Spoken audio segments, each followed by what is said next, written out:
Bukankah seorang pecinta senantiasa akan mengingat yang ia cintai? Hamba Allah yang beriman senantiasa mengingat Allah Subhanahu wa Ta'ala sebagai penciptanya yang sangat ia cintai. Bahkan Allah dalam Al-Quran menggambarkan karakter mereka yang beriman.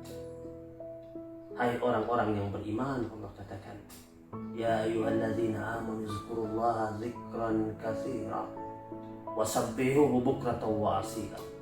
Inilah panggilan Allah yang begitu mesra kepada hamba-hambanya yang beriman. Ingatlah kalian kepada Allah dengan ingatan yang sebanyak-banyaknya. Dan sucikanlah dia Allah di waktu pagi dan di waktu petang. Berzikir adalah nutrisi hati yang paling utama. Mereka yang berzikir kepada Allah Subhanahu wa Ta'ala, sejatinya ia sedang menyegarkan hatinya, menghidupkan hatinya, dan dia senantiasa cemerlang hatinya. Orang yang tidak berzikir, lambat laun akan mati hatinya. Bahkan Allah katakan orang-orang munafik itu fi qulubihim maradun.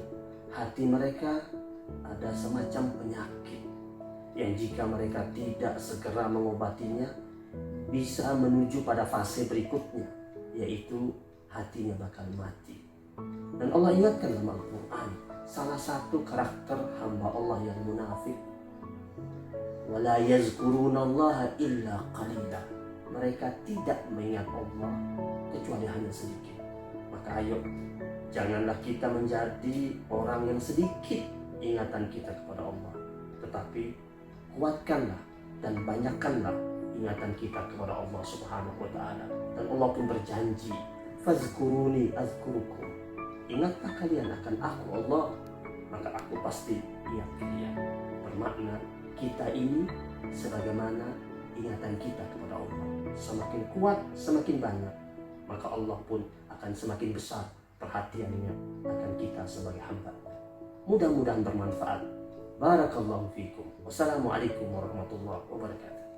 Yang mau tahu soal apa aja silahkan subscribe channel Bang Dai, ya.